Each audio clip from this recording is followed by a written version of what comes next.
যে বিজেপি সৰকাৰখন আছে এই সৰকাৰখন যোৱা 4টা বছৰত প্ৰতিটো দিশতে যে মানে ফেইল মাৰিছে তাৰে কিছু বৰ্ণনা আমি আপোনালোকৰ মাজত অসমৰ ৰাইজৰ হৈ ইয়াত তুলি ধৰিব বিচাৰিছোঁ। আপোনালোকে জানে সদ্য আমাৰ অসম বিধানসভাৰ বাজেট সেশন চলি আছে। এই বাজেট সেশনত আমি কংগ্ৰেছ দলৰ বিধায়িনী দলৰ দলপতি দেৱব্ৰত শইকীয়াৰ আমাৰ নেতৃত্বত আমি যোৱা প্ৰতিটো দিনত যিকেইটা দিন আমাৰ বিধানসভাৰ বাজেট চলি আছিল আমি প্ৰতিটো দিশতে যিদিনা যি ডিভাইচ আছিলে সেই ডিভাইচৰ ওপৰত আমি চৰকাৰখনক সমালোচনা কৰিছোঁ আৰু চৰকাৰখনে যোৱা দিনবোৰত অসমৰ ৰাইজৰ কাৰণে কি কৰিব বুলি প্ৰতিশ্ৰুতি দিছিলে আৰু কি কৰা নাছিলে সেইবিলাক আমি উলুকাইছোঁ। তাৰে মাজত মই কেইটামান বিশেষভাৱে আপোনালোকৰ মাজত তুলি ধৰিব বিচাৰিছোঁ।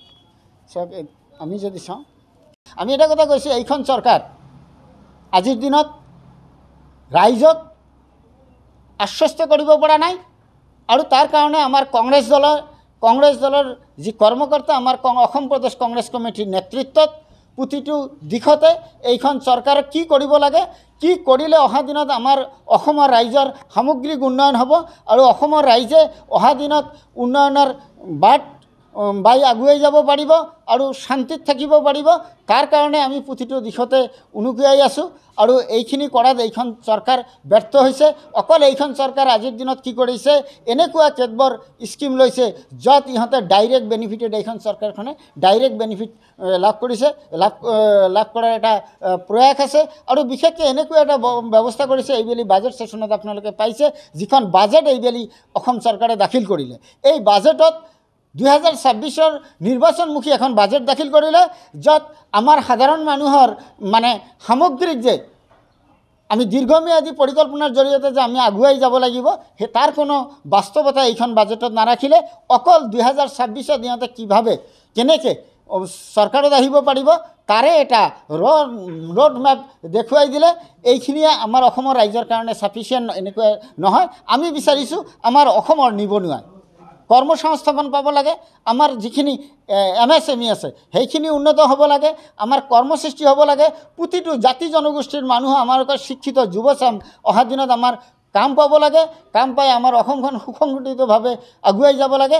এনেকুৱা এটা বাস্তৱমুখী এখন বাজেট আমি বিচাৰিছিলোঁ আৰু আমি প্ৰতিটো দিশতে কি কৰিব লাগে তাৰ আমি সমালোচনা আগবঢ়াইছোঁ আৰু কি কৰিব লাগে এইখিনি আমি দিশা দিছোঁ।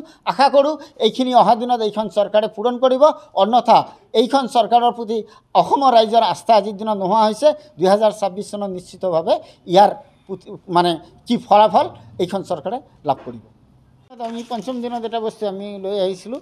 চাওক, এইখন ৰাজ্যত আজিৰ দিনত যি মানে আমাৰ গৃহ দপ্তৰ মুখ্যমন্ত্ৰী মহোদয় যে গৃহ দপ্তৰ নিজৰ হাতত ৰাখিছে, গৃহ দপ্তৰ যে সম্পূৰ্ণৰূপে এইখন চৰকাৰৰ দিনত গৃহ দপ্তৰ ফেইল মাৰিছে, গৃহ দপ্তৰৰ কোনো কাম নাই, আজিৰ দিনত পুলিচৰ যে একো কাম নাই, এইটো ৰূপৈহাটে যেতিয়া অসমৰ আজিৰ দিনত অসমত 14জন সাংসদৰ ভাৰতবৰ্ষৰ ভিতৰত মানে বৃহৎ মাৰ্জিনত যে জিকিছে ৰকিবুল হুছেইন চাহাব এজন আমাৰ সাংসদ। এই সাংসদজনক দিন দুপৰত পুলিচক ৰূপৈহাটে থানাৰ OC কোৱাৰ পিছতো দিন দুপৰত এজন সাংসদক মানে ৰাস্তাত গৈ থকা অৱস্থাত দুষ্কৃতিকাৰীয়ে মানে এইখন চৰকাৰৰ পৃষ্ঠপোষকতাত এইখন মানে দুষ্কৃতিকাৰীয়ে আক্ৰমণ কৰিলে, তাক প্ৰাণে মৰাৰ যি ষড়যন্ত্ৰ কৰিলে। আৰু তাত আপোনালোকে জানে ভিডিঅ' ফুটেজত আপোনালোকে দেখিবলৈ পাইছে গোটেইখিনি জল পটপট হৈ আছে।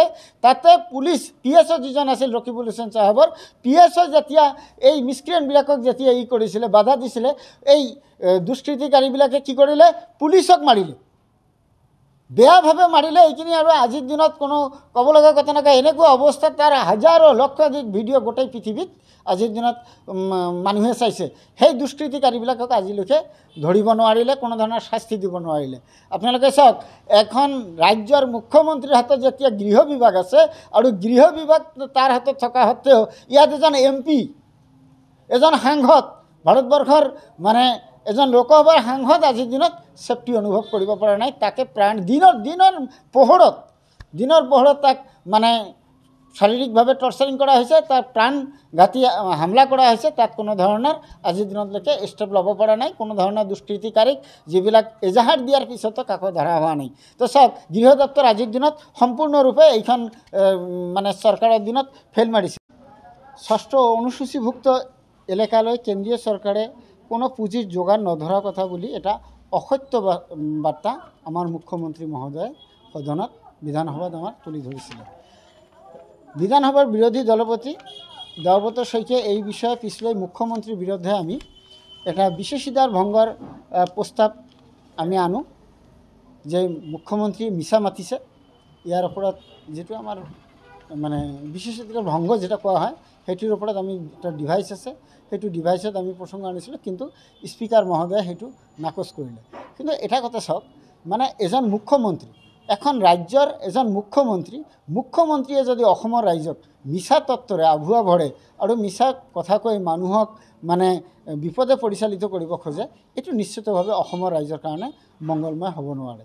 ২ নম্বৰত যদি আমি যাওঁ, আপোনালোকে চাব, এইখন বিধানসভাৰ আমাৰ এটা প্ৰস্তাৱ আমি আনিছিলোঁ, সেইটো হৈছে ৰেড হল মাইনিঙৰ। ৰাজ্যখনত যে ৰেড হল মাইনিঙৰ ওপৰত আপোনালোকে জানে, ইয়াৰ আগত আমাৰ মানে মাইনিঙৰ ওপৰত যিখন চিণ্ডিকেট ৰাজ চলাইছে এইখন চৰকাৰে, এই চিণ্ডিকেট ৰাজৰ বিপক্ষে আমি কথা উঠাইছোঁ।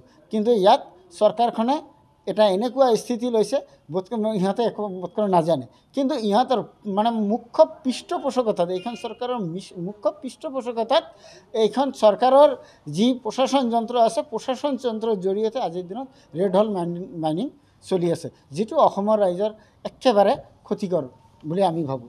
আমি যদি ক'ব যাওঁ, আমি তৃতীয় দিনা আমি শূন্যকালীন ঘণ্টাত এটা বস্তু আমাৰ বিধানসভাত আমি তুলি ধৰিছোঁ, স্বাস্থ্যখণ্ডক যে আজি অসমত স্বাস্থ্যখণ্ডত যিটো পয়া লগা অৱস্থা। আজি হস্পিটেল এখনত চাব আপোনালোকে, হস্পিটেল এখনত এটা বেজী দিবলৈকে নাই। আজি হস্পিটেল এখনত ছাফিচিয়েণ্ট দুখীয়া মানুহৰ কাৰণে ঔষধ নাই।